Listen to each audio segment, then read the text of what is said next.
শুভ সকাল বন্ধুরা, আশা করি প্রত্যেকে অনেক ভালো আছো, সুস্থ আছো। আর আমি আজকে ব্লগ ভিডিও নিয়ে আবারও চলে এলাম তোমাদের সামনে। দেখতেই পাচ্ছ সকাল সকাল উঠে রান্না বান্না সব কিছু করে নিতে হয় এখন। আর এখন অলরেডি 6:30 বেজেই গেছে। আমি তো প্রতিদিন 5টার সময় উঠি, আর খুব দেরি হয়ে গেলে তখন আর ওঠা হয় না, মানে ঘুমিয়েই থাকি। 5:30টার দিকে উঠে তখন ভাত বসিয়ে দিই বা আলু সেদ্ধ ভাত করে দিই। কিন্তু আজকে 5টার সময় উঠেছি। মাঝে মাঝে যখন রাতে লেট করে শোয়া হয় তখন আর মানে ঘুম ভাঙতেই যায় না। তো অবশেষে ভাত তরকারি সব করে নিয়েছি। এবার আমি সব টিফিন কৌটো, ভাত, তারপরে তরকারি সব কিছু রেডি করে দেবো। থালাতেও ভাত তরকারি বেড়ে দেবো, কারণ ও এসেই খেয়ে নেবে। এখন ব্রাশ করতে গেছে, আর এগুলো ততক্ষণ ঠান্ডা হতে থাকবে। আমি ফ্যানের তলায় দিয়ে দিই, তোমরা অনেকেই জানো। আর পুরো ভিডিওটা দেখো, কেমন লাগছে জানাও। আর আমার ব্লগ ভিডিও যারা যারা নতুন নতুন দেখছো অবশ্যই চ্যানেলটিকে সাবস্ক্রাইব করে রাখো। পাশে অবশ্যই মানে ওয়াল বাটনটি ক্লিক করো, যাতে আমার সকল ভিডিওগুলো তোমাদের ফোনে ঝটপট চলে আসে। তো ভীষণ গরমও লাগছিল, আজকের প্রচণ্ড গরম পড়েছে বন্ধুরা। সকাল থেকে দেখতে পাচ্ছ পুরো ঘেমে নিয়ে একই অবস্থা। আর আমার মুডটা খুব একটা ভালো ছিল না, রাগ রাগ মুড ছিল, তাই জন্য মুখের অবস্থাটা দেখতেই পাচ্ছ, পুরো বেজায় মুখ করে বসে আছি, ভাত বাড়ছি। আর এত সকালে তো আমার মেয়ে উঠবেই না, ও তো ওদিকে ঘুমিয়েই যাচ্ছে একা একা। আর আমি এদিকটাতে পুরোটা রান্নাবান্নার দিকেই ব্যস্ত, বুঝলে বন্ধুরা। আর সামনে তো অনেক কিছু ব্লগ ভিডিও আসছে ধামাকাদার, দেখতে থাকো। কোথায় যাব, হয়তো পুজো বাড়িতে একটা, কিন্তু কোথায় আবার নাও যেতে পারি, তাই জন্য এখন থেকে বলবো না। যখন যাব তোমরা পুরোটাই দেখতে পাবে। আর আজকের দেখো কুমড়ো ডাঁটা, আলু, তারপরে ডাল, সয়াবিন দিয়ে একটা মাখো মাখো তরকারি করেছি, কারণ নিরামিষ চলছে। বাবাও বেশ কয়েকদিন ধরে ভীষণ অসুস্থ ছিল, জ্বর, তারপরে পটি হচ্ছিল। হ্যাঁ, সেই কারণেই তো রান্নাবান্না খুব একটা হচ্ছিলই না, মানে মাছ এসব খুব কম খাওয়াই মানে হচ্ছিল, ওকেই খেতে দেওয়া হচ্ছিল না, আমি দিচ্ছিলাম না, নিরামিষের উপর দিয়েই চালাচ্ছিলাম আর কি। তো সেই কারণে আজও নিরামিষ হচ্ছে। আর জানি না যে কবে মাছ খাবো। গতকাল বা মাছ খেয়েছি, পচা পোনা মাছ, ভালোই না একদম খেতে।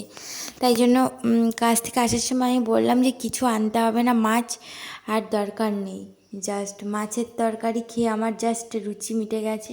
তো চলো, এবার আমার তরকারি ভাত পুরো রেডি, এবার ফ্যানের তলায় দিয়ে দেবো।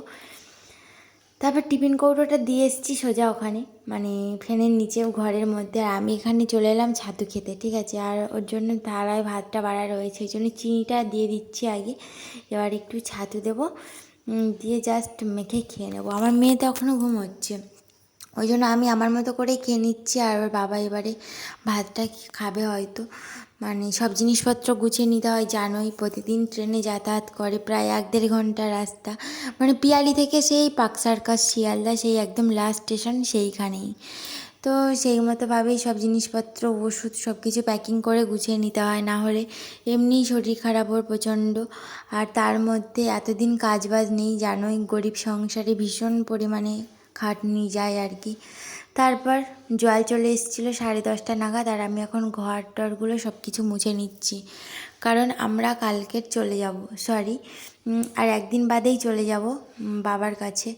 বাবা তখন চলে আসবে ডাক্তার দেখাতে কলকাতাতে, ও বাড়িতে কেউ তখন থাকার নেই, সেই কারণে ওখানে মুরগি টুরগি রয়েছে আর কি। এই কারণেই আমি চলে যাব, আমি আর মেয়ে। তারপরে পুজো বাড়ি যাওয়ার কথা আছে, যদি যাই তারপর অনেক কিছুদিন লেট হবে এখানে আসতে, তারপরে আবার আসবো। তো সেই মতোভাবেই সব গুছিয়ে তো পরিষ্কার করে রেখে যেতেই হবে। আর একটু ফাঁকা বুঝে কালকের মনে হচ্ছে মাকড়সার জালগুলো তুলে নিতে হবে, প্রচণ্ড মাকড়সার জাল পড়েছে। আর আজকে একদম ভুলে গেছিলাম ঘর মুছতে মুছতে। তারপর এই যে ভাত খেতে চলে এসেছি, স্নান করে খাওয়া দাওয়া করতে। আর এখানে দেখো ডিমের অমলেটটা করেছি, এখানে বেগুন ভাজা করেছি পোড়া পোড়া করে, আর একটাই তরকারি ছিল সকালের অল্প করে, সেটাই। ঠিক আছে, তো পুরো ব্লগটা দেখতে থাকো, কেমন লাগছে প্লিজ মানে জানিও। আর আমার মেয়ে তো ডিমের অমলেটটা খাবে নাই বলে দিল, কারণ ওকে একটুখানি কেটে দিয়েছিলাম, তো ও সেটা খেয়ে বললো যে প্রচণ্ড ঝাল, মানে আমি কিন্তু লঙ্কা কিন্তু কেটে কেটে দিয়েছি বড় বড় পিস করে, তবুও ওটাই বললো। আর ও গ্লাস নিয়ে বসে পড়লো, এবার জল খাবে, শুধু জল, ভাত তো খাওয়া দূরে থাক। তো তবু অনেক কষ্টে একটুখানি ডিম দিয়ে ভাত দিচ্ছিলাম। আর আজকে আর ওকে আর অন্য থালায় বেড়ে দেওয়া হয়নি, কারণ এমনি সব তরকারিতে ঝাল কম, ভাবলাম ওকে একটু খাইয়ে দেবো আমি। তো তবুও খেতে চায় না, নিজে নিজে খাবে, এটাই ওর মস্তানি।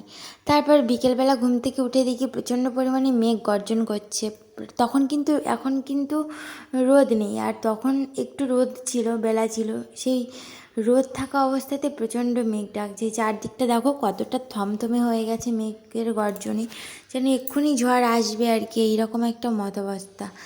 তো তারই মধ্যে আমরা এখন রাস্তায় একটু ট্যুর করছি, আর বৃষ্টি তো চলেই আসবে, দেখেই বোঝা যাচ্ছে। খুব মেঘ গর্জন করছে, আর আমার মেয়ে তো ঘরেই রয়েছে। আমি তো বললাম তুই ওখানে থাক, আমি এক্ষুনি আসছি ভিডিওটা শ্যুট করে। এটা দেখো কতটা পরিমাণে মেঘ করেছে না, পুরো আকাশ জুড়ে আছে। এরই মধ্যে আমি একটা রিলস বানিয়ে নিচ্ছিলাম মেঘের সুন্দর দেখে। ঠিক আছে, মেঘের সৌন্দর্যটা বেশ ভালো লাগে। আর এই সব মানে পুরানো যে ভিগি ভিগি এসব মানে বৃষ্টির যে গানগুলো, ওটার সাথে। আর তখন দেখো পাখিরাও বাসায় চলে যাচ্ছে ভয়ে, 5টা পাখি একসাথেই চলে যাচ্ছে। আগে কত গ্রামের দিকে মজা হতো দেশ বাড়িতে, আর এদিকে তো পাখি খুবই কম পাওয়া যায়। তারপর বন্ধুরা এখন রাত হয়ে গেছে, এখন অলরেডি 7:30 বেজে গেছে। বাইরে চলে এসেছিলাম রাস্তার দিকে, ভীষণ বিদ্যুৎ চমকিয়েছে, আর এতটাই বিদ্যুৎ চমকাচ্ছিল যেন আমাদের মাথার উপরেই বাসটা পড়ছে, এত মানে তীক্ষ্ণভাবে। তারপর বাইরের দিকে এসেও দেখো ক্যামেরাটা ধরে রেখেছি, তবু কতটা পরিমাণে এখনও আলোর ঝলকানি দিচ্ছে বিদ্যুৎ চমকানোর। আর এখন তো কারেন্ট নেই, সেই বেলা 5টা থেকে কারেন্ট চলে গেছে, কারণে চারদিকে অন্ধকার যেমন আর কাদাও তেমন। আমি ফোনের ফ্ল্যাশ দিলেও হয়তো বুঝতে পারছো, আর ভিতরে দেখো লাইট জ্বালিয়ে রান্না হচ্ছে। এমার্জেন্সিটা এখনও জ্বালাইনি, কারণ ওটা ভাত খাওয়ার সময় ইউজ করব যদি কারেন্টটা না আসে। তাই জন্য এই যে আমি এখন ভাত আর তরকারিটা করে নিচ্ছি। আজকের কারেন্ট নেই বলে শুধু আলু সেদ্ধ আর ডাল করছি, আর হয়তো পরে বেগুনটা পুড়িয়ে নেবো, একটাই বেগুন রয়েছে। তো আলুটা এখনও ভাত ফুটে ওঠেনি আর কি, লেট হবে। আর এখানে ডালটা ফুটে উঠেছে। তো টর্চ লাইট জেলে না, মানে ফোনের ফ্ল্যাশটা বন্ধ করতেই দেখো শুধু টর্চ লাইট জ্বলছে এরকম রঙের, তাহলে বুঝতেই পারছো কতটা কষ্ট। ফোনেও চার্জ কম ছিল, সেই কারণে রান্নাবান্নাটাও মানে তবুও ফ্ল্যাশ দিলে করেছি, কিন্তু এত পরিমাণে নেট ঘাঁটছিলাম আর কিছুই হচ্ছিল না। তো নেট শেষ হয়ে যেতেই আমি এখন ফোনের ফ্ল্যাশ জ্বেলেছি, আর এদিকে চার্জও কমে গেছে, কারেন্টও আসেনি। জানি না আসবে কি না, সেই অবস্থায় আমি বেগুনটা পুড়িয়ে নিলাম দেখো সুন্দর করে। তার জালিতে কিন্তু বেগুন পোড়ালে খুব একটা পড়ে না, ভেতরটা ভালো করে সেদ্ধ হয়ে যায়। ঠিক আছে, আমার যেরকম হয়ে গেছে দেখো। এবার এটাকে নিয়ে ভালো করে ছাড়িয়ে, আর ভাজা পেঁয়াজ করে রেখেছি সেটা দিয়ে আর লঙ্কা দিয়ে বেশ ভর্তা করে খাওয়া যাবে। তো আজকের ব্লগটা এই পর্যন্ত, ভালো লাগলে অবশ্যই লাইক করে দিও, চ্যানেলটিকে সাবস্ক্রাইব। টাটা, দেখা হচ্ছে।